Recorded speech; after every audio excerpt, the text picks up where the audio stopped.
On le sait tout quoi faire. On sait tout qu'on devrait manger plus de légumes, on devrait manger moins de viande rouge, on devrait prendre soin de sa santé, on devrait s'entraîner, on devrait peut-être manger autant que un nombre de calories ou peu importe. On sait tout ça. Pourquoi on le fait pas? La plupart vont me répondre, ben parce que je manque de volonté. Mais la volonté, ça n'a aucun rapport. Un enfant très jeune n'a pas besoin de volonté pour manger ou non quelque chose. Ici, il est à l'écoute de son corps. Ça, c'est ce qu'on appelle être mince naturellement. Quand on est à l'écoute de son corps, on a faim, on mange, on n'a plus faim, on arrête de manger. C'est simple, hein? Mais c'est pas si simple que ça dès qu'on a introduit le sucre dans notre bouche. Le moment, quand vous étiez enfant ou quelqu'un vous a donné du sucre, tout d'un coup, c'est la chose que vous vouliez le plus. Puis ça a l'air très banal, mais le sucre, c'est addictif. Alors, tout de suite, quand on se récompense, quand on est tout petit, tiens, voilà un suçon, tu as été bonne à l'école. Ou tiens, un suçon parce que tu as fini tes devoirs. Tout d'un coup, on est conditionné. On est conditionné à être récompensé pour avoir fait quelque chose avec un ananas qui est addictif. Nos parents y ont fait le meilleur qu'ils pouvaient avec les connaissances qu'ils avaient. Mais maintenant, on le sait que le sucre, c'est mauvais pour nous. Et puis, c'est sûr qu'on peut utiliser la volonté. On peut dire, OK, moi, j'arrête de manger du sucre, de la farine, puis des MSG.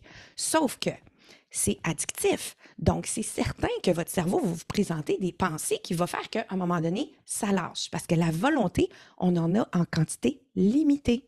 Alors, quelqu'un qui va faire une diète, on va dire là, n'importe quelle diète, puis qui réussit à pas manger de sucre, de farine, puis d'MSG, mais cette personne-là, elle a utilisé sa volonté tout le long. Ah non, ça, j'en mange pas, ça, j'en mange pas. Ça, c'est le monde des diètes.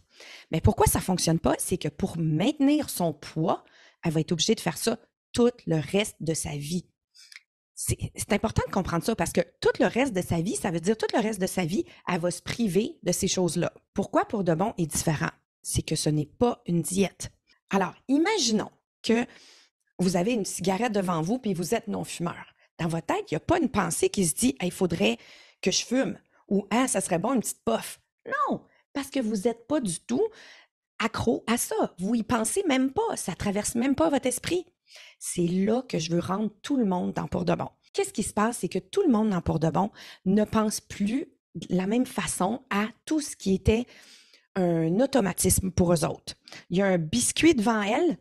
Elles n'ont pas le désir d'en surmanger parce qu'on ne s'empêche pas de manger. On n'utilise pas notre volonté. Alors, c'est très différent. Ce n'est pas une diète.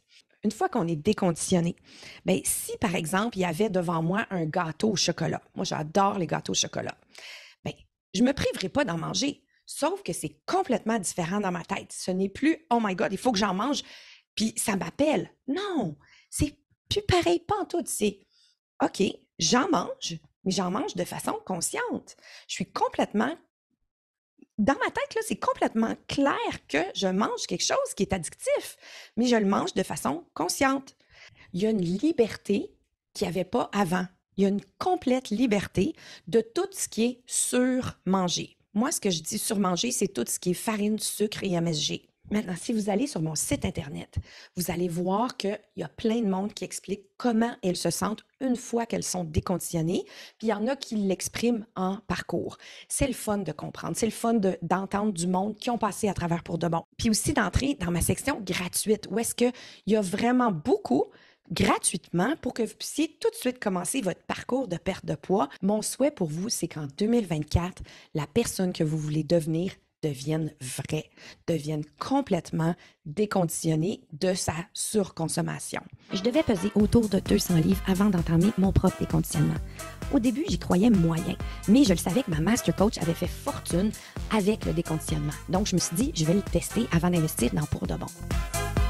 Très vite, j'ai vu que c'était super efficace, facile, puis je le savais que j'étais capable de créer un programme vraiment complet, encadrant et francophone.